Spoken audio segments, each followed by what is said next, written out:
Bonjour et bienvenue dans ce nouvel épisode de Perspective, le balado du droit des affaires proposé par Fasken.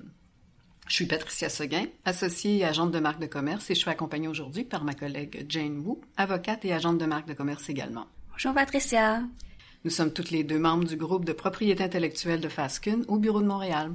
Notre balado aujourd'hui s'intitule « Les marques de commerce des briques au clic ». En fait, il aurait aussi bien pu s'appeler « Les marques de commerce du pain aux hologrammes » en passant par le métavers. Savais-tu, Jane, que la première loi sur les marques de commerce aurait été édictée sous Henri III en 1266 afin d'imposer à tous les boulangers de mettre une marque distinctive sur chaque miche de pain vendue? On dit toutefois que le premier usage des marques de commerce daterait de bien avant ça et que déjà durant l'Empire romain, les forgerons marquaient leur épée qu'ils fabriquaient afin d'en identifier la source. Certaines marques créées il y a plus de 700 ans existent d'ailleurs toujours, telle la Stella Artois, créée en 1366. C'est donc depuis des siècles qu'on utilise la marque pour distinguer ses produits et maintenant ses services de ceux des autres. Mais les choses ont bien évolué depuis l'Empire romain. Les marques étaient initialement constituées de dessins, puis de mots, puis d'une combinaison des deux. Maintenant, une marque peut être une forme, une odeur, une ritournelle, un bruit, un hologramme. On l'utilise toujours en 2022 pour distinguer des produits et services que l'on vend et que l'on offre, et on appose la marque sur nos 10 produits et on l'affiche dans la promotion de nos services. Depuis peu, on l'utilise sur des actifs numériques, des jetons non fongibles, mieux connus sous l'appellation des NFT, Non-Fungible Token.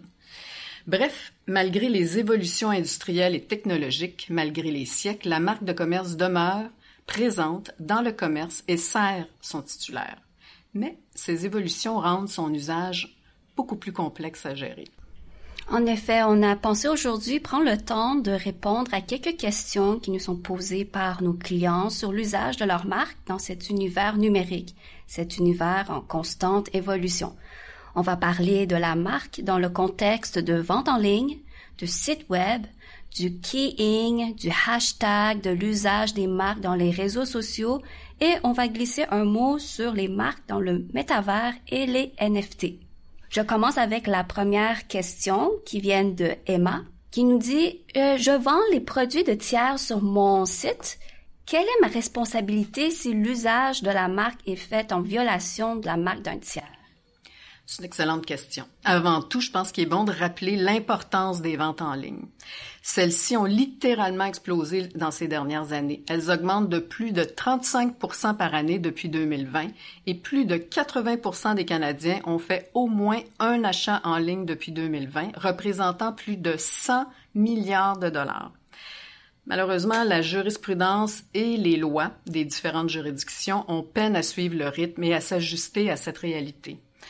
Alors, ma réponse à ta question, Emma, c'est que la meilleure pratique est de t'assurer que la personne qui vend les produits sur ton site détient les droits pour le faire, donc détient les droits sur la marque, soit en tant que titulaire de la marque ou par le biais d'une licence. Dans un contexte de gestion de risque, tu pourrais vouloir, de façon contractuelle, t'assurer que le vendeur sur ton site t'indemnisera en cas de poursuite pour violation de marque. Au Canada, les cours n'ont pas vraiment eu à se prononcer de façon claire sur le sujet, malheureusement. Puis si on regarde ce qui se fait ailleurs, on note qu'aux États-Unis, il semble plus difficile de retenir la responsabilité de la plateforme qui vend les produits d'un tiers. Donc, à ce moment-là, il y a un peu moins de soucis. Par contre, en Europe, au contraire, l'Europe semble plus ouverte à tenir responsable l'opérateur de la plateforme d'avoir manqué à son devoir de diligence après avoir été suffisamment informé d'une infraction. Patricia, j'ai une autre question en fait d'Emma. Donc, elle dit, où devrais-je protéger ma marque dans ce contexte de vente en ligne alors? Un enregistrement assurera un accès plus facile au recours en cas de violation de vos droits.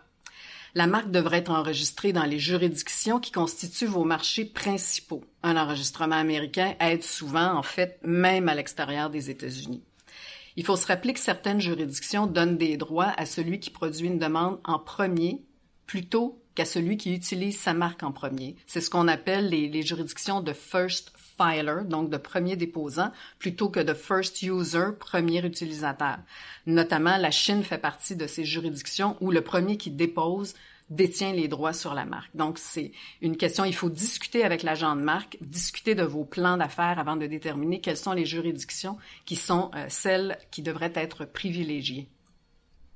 En ce moment, on parle de vente en ligne sur une plateforme de vente, mais des fois, on utilise aussi notre site web pour faire la promotion de nos produits et services. Donc ici, j'ai une question de Liam concernant justement son site web. Il nous demande comment faire pour déterminer si ma marque est correctement protégée ou correctement utilisée. C'est vrai que les utilisateurs de marques qui ont des sites web parfois ne font pas grand cas de comment leurs marques sont utilisées sur leur site web.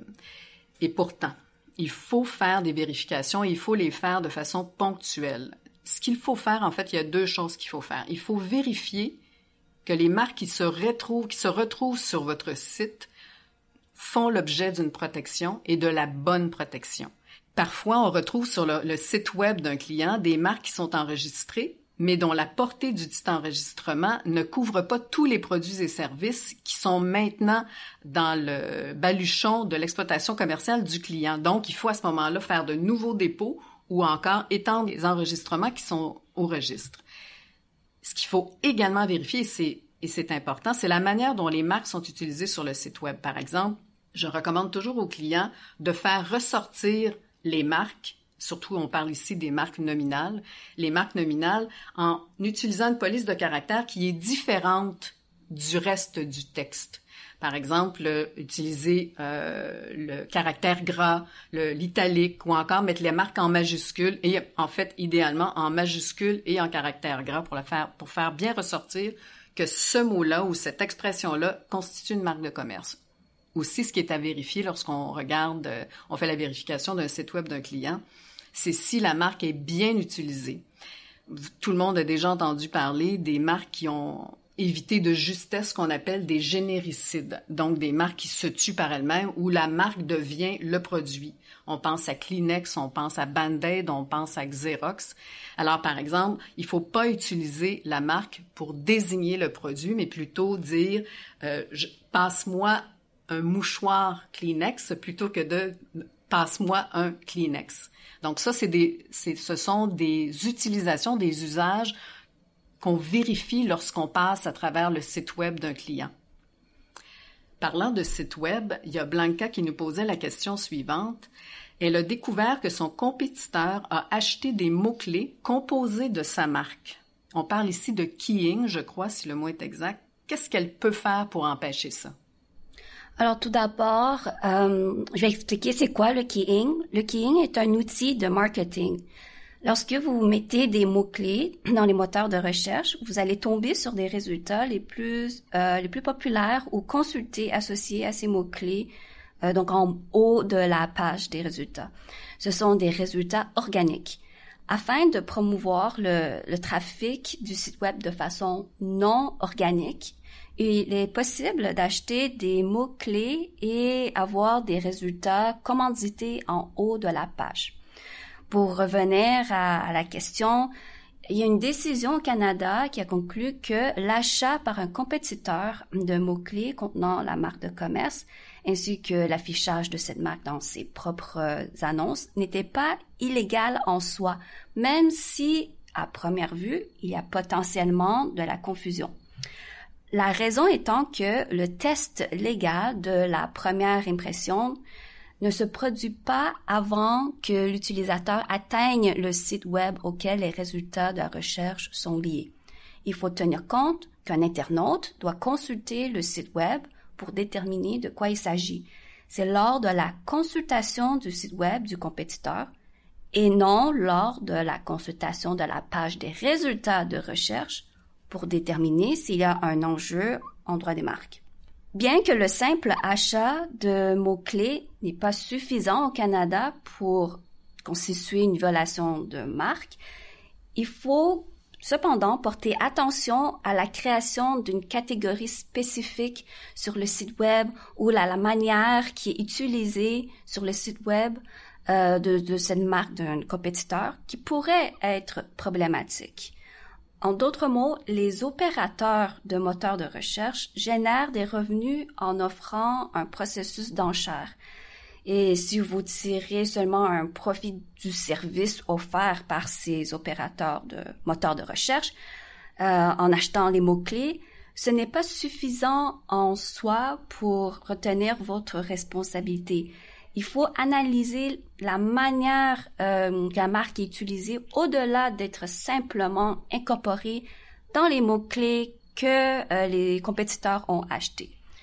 Et de plus, vous pourriez vous aussi considérer acheter des mots-clés contenant les marques de vos compétiteurs. Mais encore une fois, il faut être prudent sur la manière que ces marques-là sont utilisées au-delà du keying.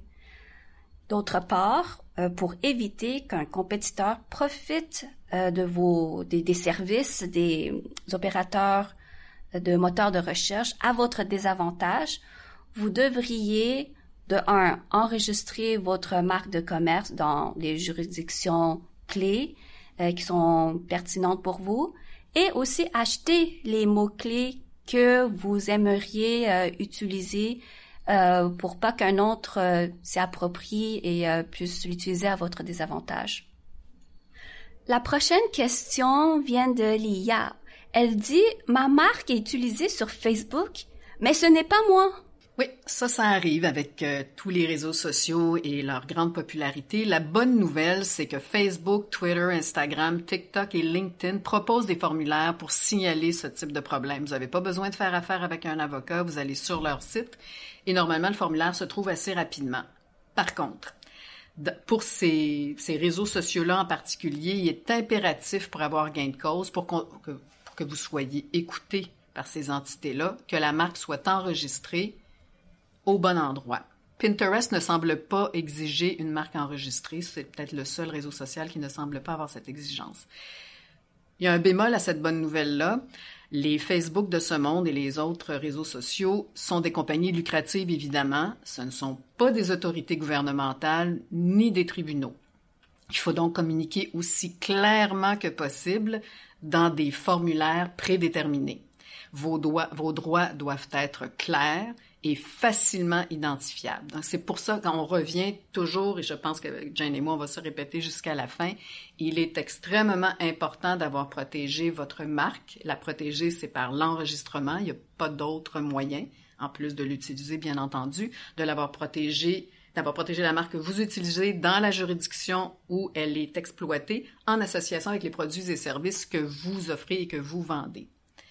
Alors, toujours en rapport avec les réseaux sociaux, on a une question qui nous vient de Youssef qui dit ceci. Est-ce que je dois faire attention aux droits des marques de tiers quand je mets un hashtag, mot-clic en français, dans une publication sur les plateformes de médias sociaux ou dans une publicité? Par exemple, j'aimerais publier sur Instagram que je fais des rouges à lèvres avec comme hashtag L'Oréal. Oui, c'est une très bonne question. Commençons d'abord avec l'histoire d'évolution du hashtag. Le hashtag est devenu populaire autour de 2007-2008 pour faciliter les recherches sous un thème. Par exemple, si vous voulez suivre toutes les publications sur la propriété intellectuelle, vous allez chercher hashtag propriété intellectuelle et vous allez trouver toutes les publications qui utilisent ce même hashtag. Donc, initialement, le hashtag avait un but fonctionnel.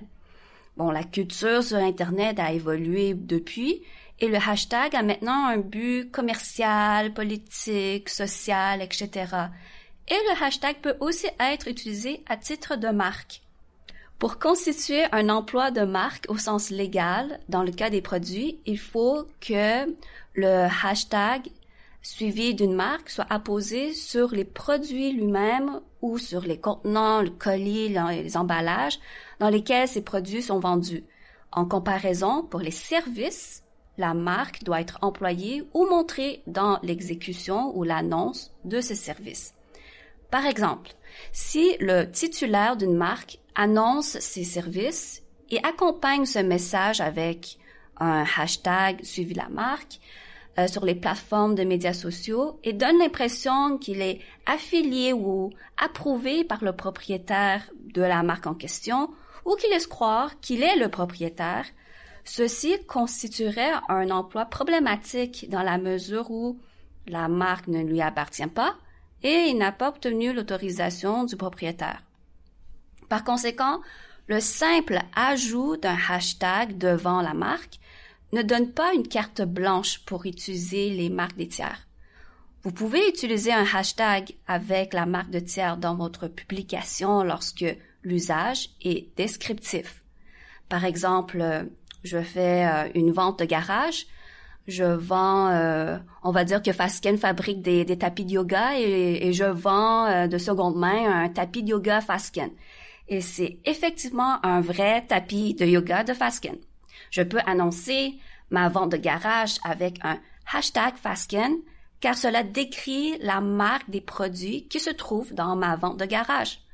Par contre, si j'ai créé un nouveau produit, un tapis de yoga avec des matériaux recyclés par moi-même et j'appose la marque Fasken dessus alors qu'il n'y a rien de Fasken, ou bien que je transforme le tapis de yoga Fasken avec mes propres procédés artisanaux, eh bien, ce serait un usage problématique de la marque Fasken.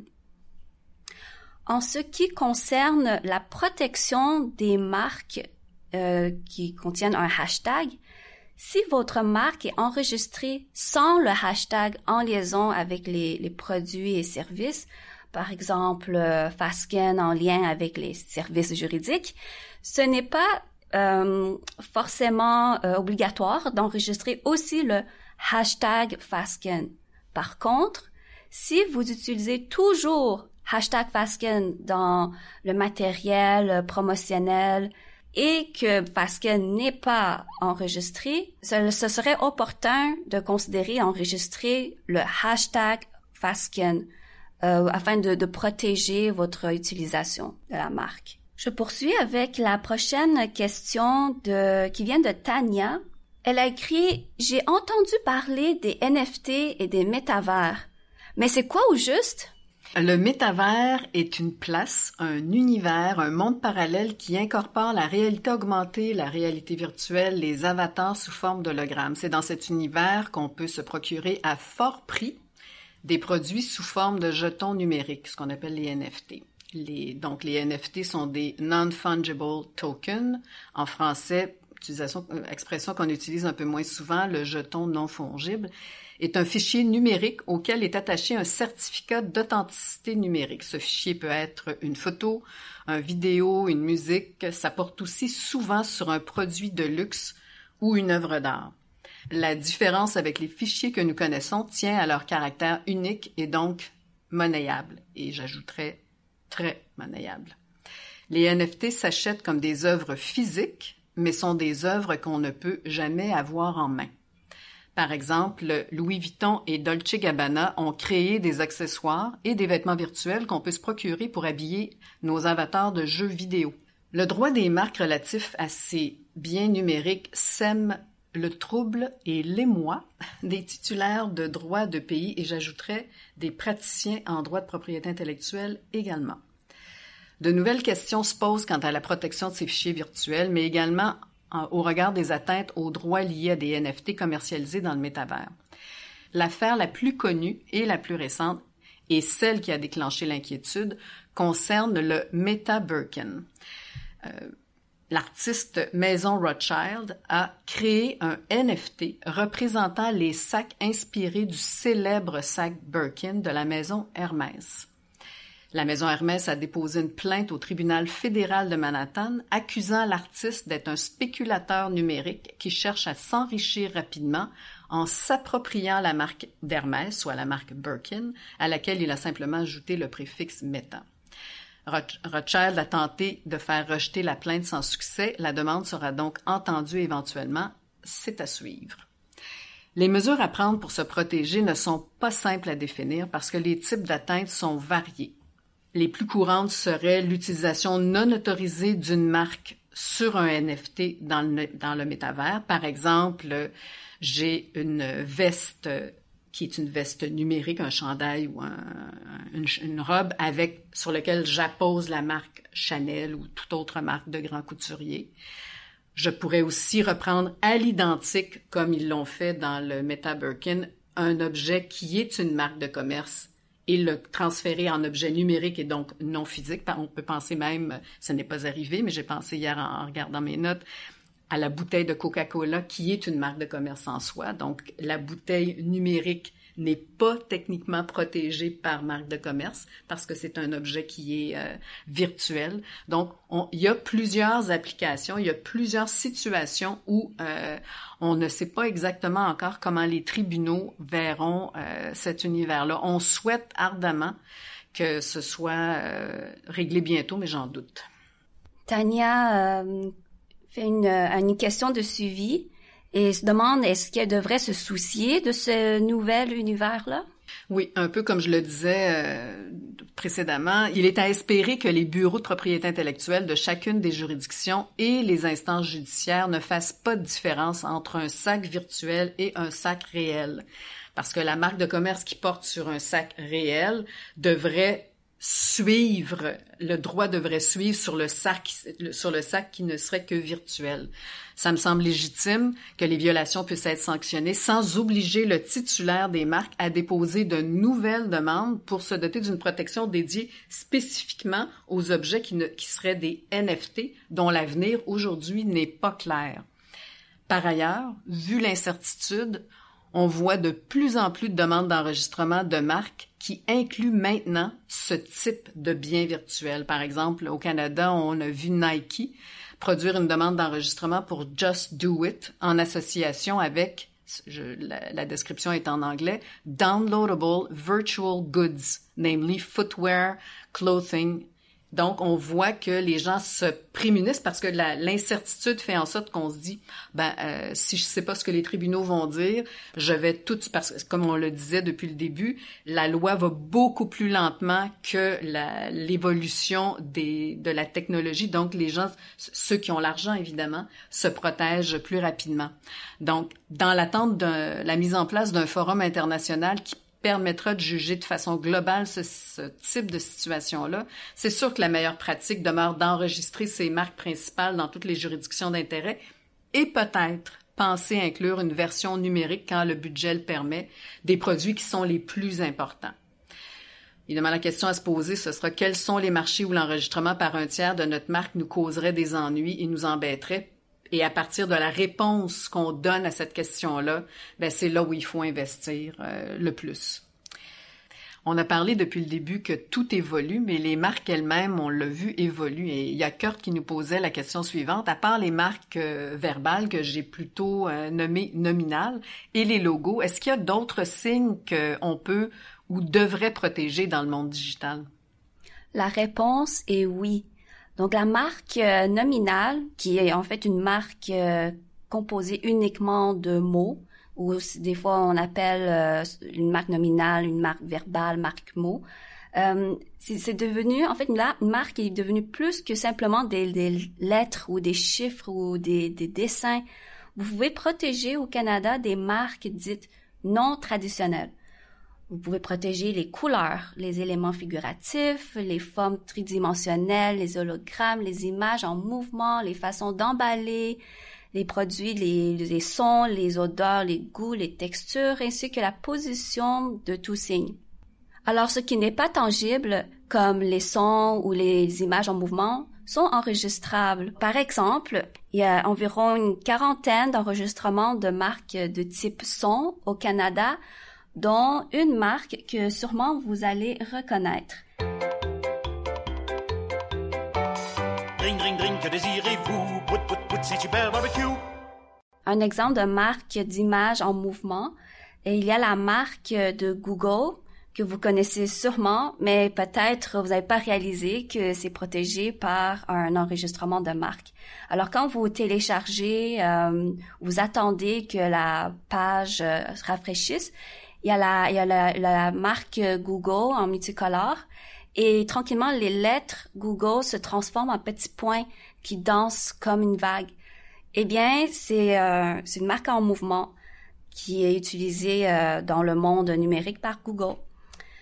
Bref, il faut être créatif et non se limiter aux marques traditionnelles car le monde digital offre des possibilités additionnelles pour votre carte de visite en ligne et il faut penser à également protéger ces formes non traditionnelles de marques de commerce. En conclusion, nous concédons que le droit des marques est en retard par rapport aux nouvelles technologies et l'innovation. Il n'y a pas de solution parfaite.